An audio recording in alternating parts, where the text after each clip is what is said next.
guys, I hope all of you are doing absolutely great. My name is Arindam Roy Chaudhary. आज एक important video रहने वाली है उन सब के लिए जो कि यार जेईई मेन का एग्जामिनेशन लिखने वाले हैं। तो आज हम डिस्कस करने वाले हैं आप सब के लिए 40 70 70 रूल। अब लोग मुझे पूछेंगे भैया 40 क्या है, 70 क्या है, 70 क्या है। रुको थोड़ा सब्र करो, हम एक एक करके हर एक चीज को डिफाइन करने वाले, लेकिन उसके पहले कुछ प्री रिक्विजिट्स है उस चीज के लिए, ठीक है। 40 70 70 basically stands for how you are segregating your time as per your schedule for JEE Main, ठीक है। आपको जेईई मेन में फिजिक्स, केमिस्ट्री, मैथमेटिक्स तीनों के सेक्शन अलग अलग अप्रोच करने पड़ते हैं, लेकिन अगर आप मेरी बात मानोगे 40 70 70 40 minutes for chemistry, 70 each for physics and mathematics will give you the best possible result, ठीक है। लेकिन इस चीज को करने के प्री रिक्विजिट्स क्या क्या है?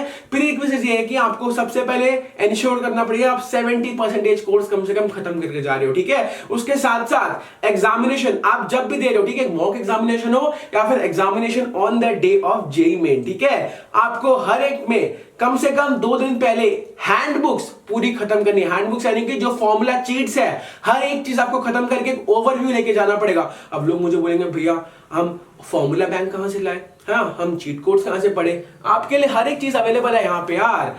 Oswal books topper handbook for chemistry, ऐसे करके आपके मैथमेटिक्स की भी बुक है, ठीक है। अगर आप लेना चाहो बायोलॉजी की भी ले सकते हो, अगर आप लेना चाहो फिजिक्स की भी ले सकते हो, ठीक है। ऐसे करके ओसवाल बुक की तरफ से आपको बहुत सही एक टॉपर्स हैंडबुक मिल रही है, उसके बेसिस में आप अच्छे से प्रिपेयर कर सकते हो। इसमें कि आपको क्लास 11 और 12 के बोर्ड एग्जामिनेशन भी एकदम कवर हो जाते हैं, और इसके साथ साथ एंट्रेंस एग्जामिनेशन आपके सारे जेईई मेन बिट सेट लेके हर एक चीज आप एक रिविजन बहुत जल्दी ले सकते हो, ठीक है। इसके फायदे बहुत ज्यादा। लोग मुझे बोलते हैं कि भैया हमने इतनी मोटी बुक तो ले ली है, लेकिन इसको खत्म कैसे करेंगे? एक बार देखना कितनी छोटी सी बुक है, ठीक है। इसको कवर करने में आपको ज्यादा टाइम नहीं लगता है, एक ग्लांस आपको बेसिकली जरूरत रहता है उसकी। और इसमें बेसिकली बहुत सारी चीजें ये भी है कि आपको 2 स्पेसिफिक चीजों पे यहां पे फोकस करना पड़ेगा, ठीक है। पहली बात क्या होगी? आपका mind map. Mind map basically like आप जब एक टॉपिक को पढ़ने जाते हो, उसका एक ओवरव्यू जो आप लेते हो, तब आप कॉन्फिडेंट होते हो कि हाँ यार अब मेरे को इस टॉपिक के बारे में इंटरलेट करना आता है हर एक टॉपिक के साथ, और हर एक चीज मेरे माइंड में एकदम फिक्स्ड है।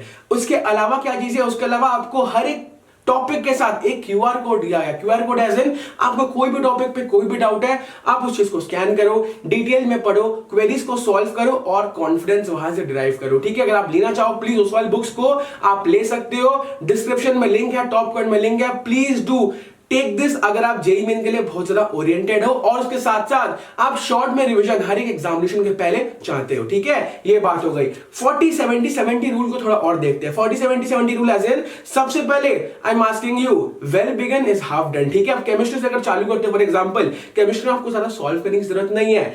इनऑर्गेनिक ऑर्गेनिक आता है बनेगा, नहीं आता है नहीं बनेगा, as straight as simple as that, ठीक है। अगर आप देख रहे हो चीज, अगर आप फर्स्ट के 60 मिनट्स में अप्रोक्सीमेटली 30 से 40 क्वेश्चन सॉल्व कर ले रहे हो, आप बहुत फायदे में हो। लेकिन केमिस्ट्री में सिर्फ और सिर्फ 25 क्वेश्चन है आपके पास, ठीक है।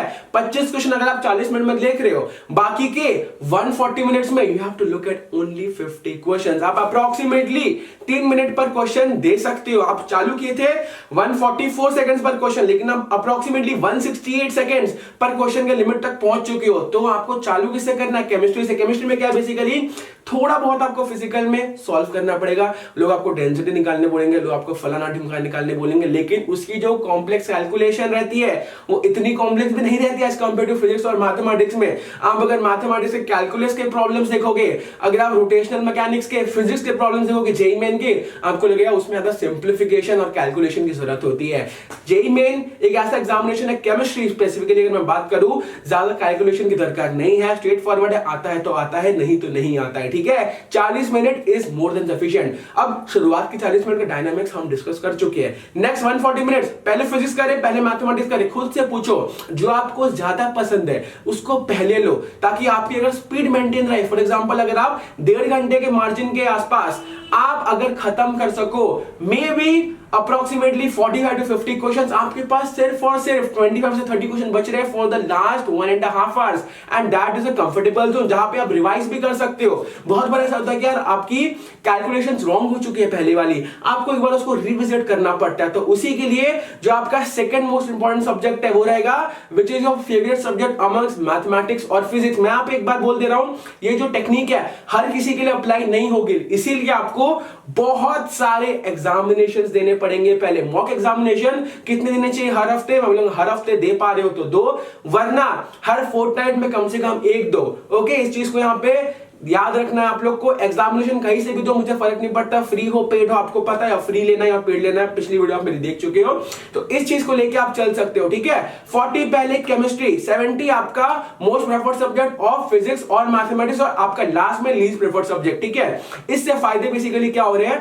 बहुत सारे ऐसे लोग होते हैं जो लोग जेईई मेन में पूरे क्वेश्चन में पलटा नहीं पाते हैं, रुके रहते हैं, सॉल्व नहीं कर पाते हैं, उसी क्वेश्चन में रुके रहते हैं। नहीं, आपका क्या है, एक बेसिक लिमिट बनाओ। फॉर एग्जांपल आप एक क्वेश्चन चालू कर रहे हो, अगर 4 मिनट से आप देख चुके हो, क्वेश्चन को स्किप करो, भले आंसर आपका आ रहा हो, रिविजिट करते समय देखना। ऐसे बहुत सारे क्वेश्चन है बाद वाले, अगर आप देखोगे आपके लास्ट 1 आवर में ऐसे अगर 35 से 40 क्वेश्चन बच जाए जो आपने अपने देखे ही नहीं है, आपको पता है आप सारे क्वेश्चन देखने में भी असफल रहने वाले। क्योंकि देखो, कुछ क्वेश्चन आपके फिजिक्स और केमिस्ट्री के ऐसे रहने वाले जो डिमांड करते हैं आपसे, आप 2 मिनट लगाओ, 2.5 मिनट लगाओ, 3 मिनट लगाओ, लेकिन आपसे बनेगा। लेकिन आपके ऐसे बहुत सारे क्वेश्चन ऐसे भी रहते हैं जो आप नहीं देख पाते हो, लेकिन आपके एक बार देखने से 10, 20, 30 सेकंड में आप उसको मार्क कर सकते हो। स्पीड और एक्यूरेसी का खेल आपको साथ में लेके चलना है, ऑप्टिमाइज करना है इन चीजों को। सबसे पहले केमिस्ट्री बना रहे हो, फिर मैथमेटिक्स या फिजिक्स, फिर फिजिक्स या mathematics, depending on what your subject of preferences. ठीक है, तो इस चीज को पहले मॉक्स में अप्लाई करो। मॉक्स में आपको फायदा मिल रहा है, अगर आप मान लो 8 मॉक्स दे रहे हो, पहले मॉक, चौथे मॉक और 8वें मॉक को कंपेयर करो, क्या आपके मार्क्स बढ़े हैं, आपका एक सब्सटैंशियल राइज हुआ है कि नहीं हुआ मार्क्स में। अगर हुआ है, इस टेक्निक को आगे लेके जाओ, वरना दूसरी टेक्निक लगाओ। मुझे कमेंट करके बताओ आपको ये टेक्निक सुटेबल लगी या नहीं लगी, उसके बाद मैं आपकी हेल्प पक्का करूंगा। ठीक है, so this it from my side. समय आ गया आप सबसे अंदर रहने का। अलविदा।